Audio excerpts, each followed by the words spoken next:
Here we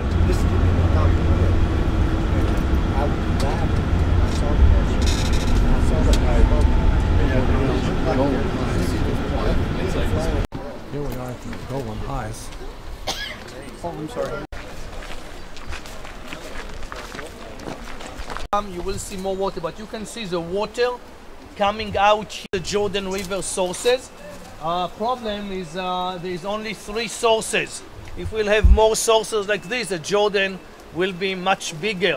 But so far we have only 3 sources, and this is one. Although all this big spring is one of the Jordan River's source.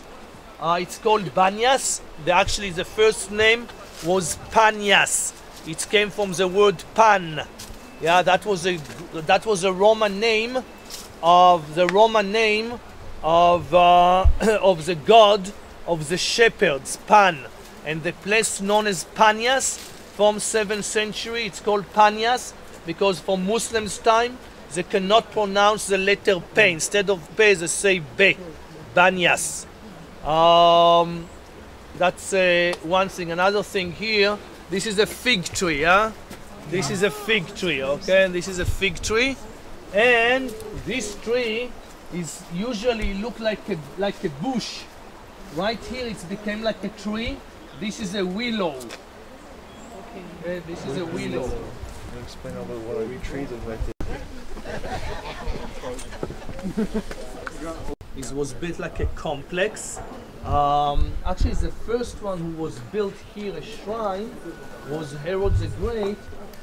You can see like a drawing picture of his shrine, like a drawing picture of his. You can come up here, guys. We are moving from here. Yeah, let's just keep walking up here.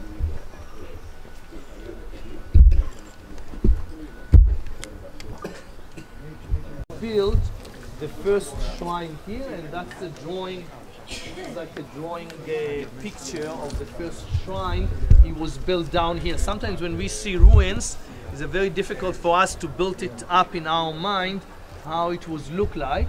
But that was actually the first shrine was down here, built by Herod the Great. And then his son Philippi, he was the one to build here all this big complex.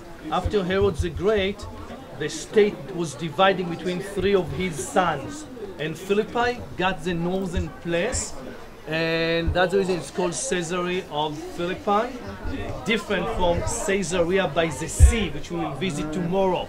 Okay, which we'll visit tomorrow. It's called Caesarea Maritima, Caesarea by the sea, huge town along the here, down here, out here. The cave geologically all collapsed. At the top here, the shrine up here, that belongs to the Druze, D-R-U-Z. I will speak about them on a bus. About the Druze, one of the minorities in the northern part of Israel are the Druze, not Jews, not Muslims, Druze. I'll speak about them on a bus. But they built it first, and then Saladin conquered this fortress.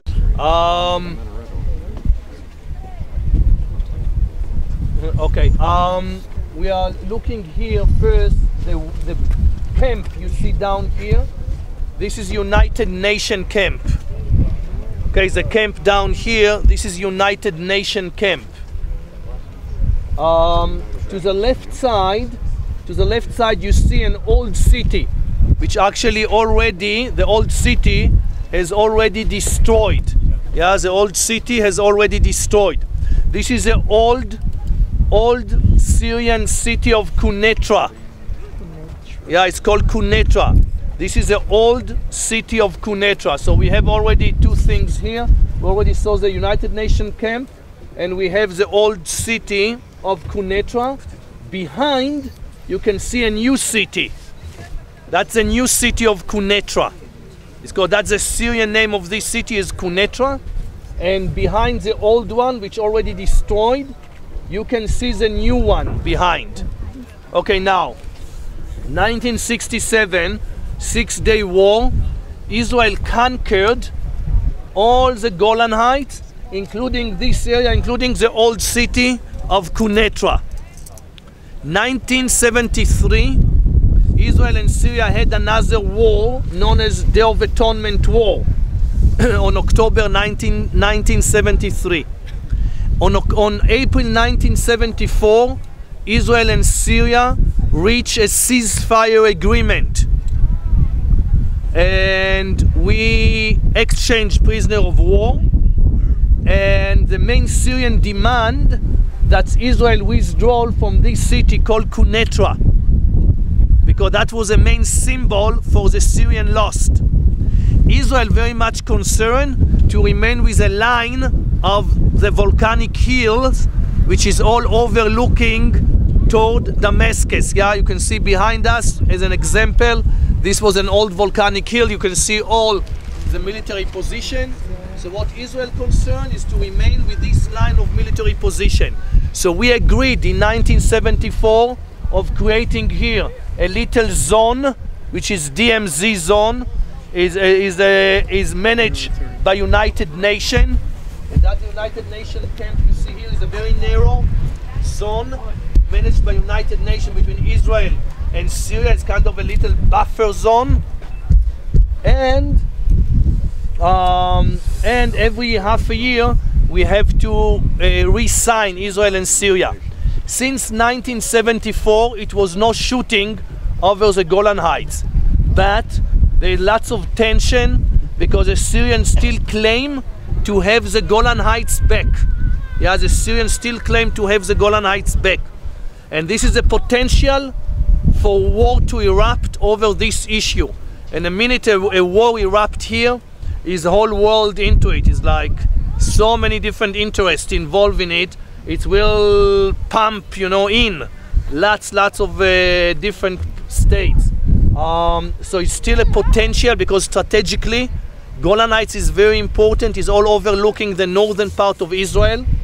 As long as Israel and America are not convinced that Syria strategically changed, cannot make any concession over the Golan Heights.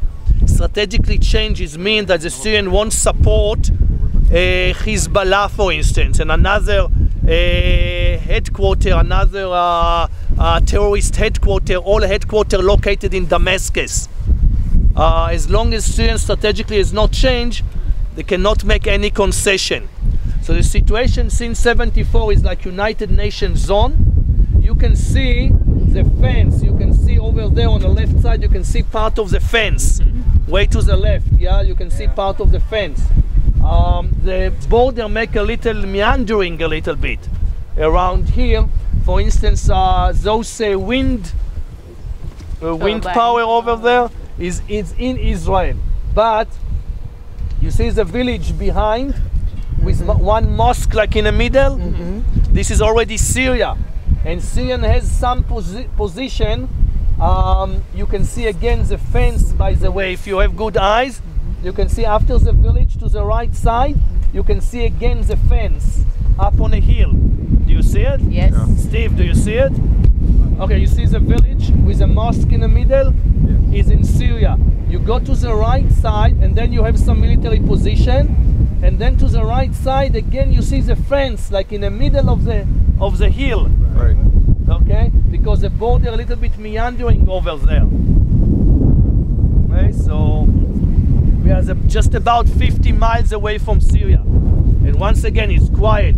But Syria made lots of problems for us on Lebanese border, and also here is a potential for war to erupt, and that's take all the world into it. There's so many interests involved.